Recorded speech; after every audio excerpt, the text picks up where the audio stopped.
Thank you so much Jani master. Thank you. We love the hook step of చిక్రీ చిక్రీ. Yes అండి, ఇప్పుడు మాధవి గారిని మాట్లాడవలసిందిగా రిక్వెస్ట్ చేస్తున్నాం.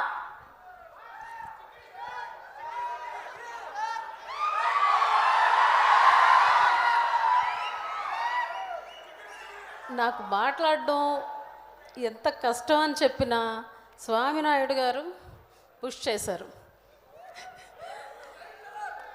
ఇక్కడికి విచ్చేసిన మెగాస్టార్ అభిమానులకి, అలాగే పవర్ స్టార్ అభిమానులకి,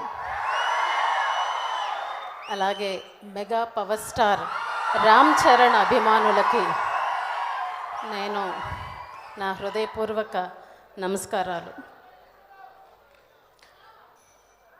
కొంచెం సేపు బ్లడ్ సెంటర్ గురించి మాట్లాడవచ్చా?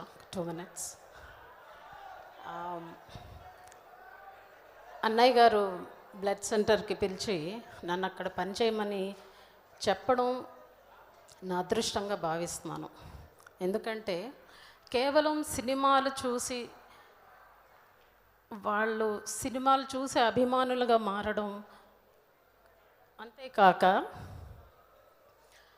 అన్నయ్య చెప్పిన ఒక మాట, రక్తదానం చేయండి,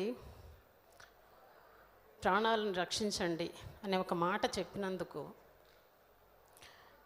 ఆయన్ని, చిరంజీవిని గారిని సినిమా యాక్టర్గా అభిమానించడమే కాకుండా ఆయన సేవా కార్యక్రమాల్లో ఫాలో అవడం, బ్లడ్ బ్యాంక్లో స్వచ్ఛందంగా రక్తదానం చేయడం, రక్తదాన శిబిరాలు కండక్ట్ చేయడం ఎంత ఓవర్వెల్మింగ్ ఉంటుందంటే ఇది కేవలం మెగాస్టార్ అభిమానులకు మాత్రమే చెల్లుతుంది. చిన్నప్పుడు చిరంజీవి గారి అభిమానులు మాత్రమే విన్నాను నేను. వాళ్ళు స్వచ్ఛందంగా సేవా కార్యక్రమాలు, అన్నదానాలు చేయడం, పెళ్ళిళ్ళు చేయడం, ఇలాంటివన్నీ ఎక్కువగా చిరంజీవి గారి అభిమానులు మాత్రమే చేసేవాళ్ళు. అవి వింటూ పెరిగాను. ఈ రోజున నేను బ్లడ్ సెంటర్లో పనిచేయడం నిజంగా నా అదృష్టం. కేవలం హైదరాబాదే కాదు, మన తెలుగు వాళ్ళు వరల్డ్ వైడ్గా ఎక్కడున్నా రక్తం అవసరం అనుకున్నప్పుడు డెఫినెట్గా చిరంజీవి గారి అభిమాని అక్కడ ఉంటే చాలు, వాళ్ళు తప్పనిసరిగా ప్రాణాన్ని రక్షిస్తారు రక్తదానం చేసి అనేది మీరు బాగా మాకు తెలియజేశారు.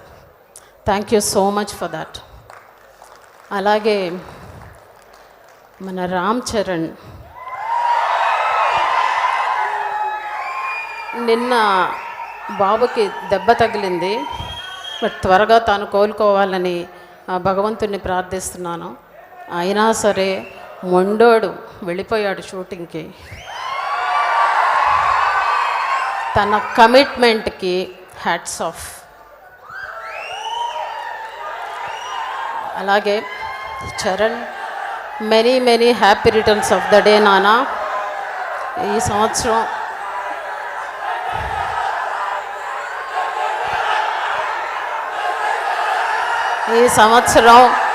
చరణ్కి చాలా స్పెషల్ బర్త్డే. తన 3 బిడ్డలతోటి చాలా సంతోషంగా, అభిమానులు అంతకన్నా సంతోషంగా జరుపుకునే పుట్టినరోజు ఈ సంవత్సరం. నానా, నువ్వు ఇలాగే మరిన్ని పుట్టినరోజులు నీ కుటుంబంతో, నీ అభిమానులతో జరుపుకోవాలని కోరుకుంటున్నాను. థ్యాంక్ యూ సో మచ్ నాకు ఈ అవకాశం కలిగించినందుకు. Thank you. Thank you so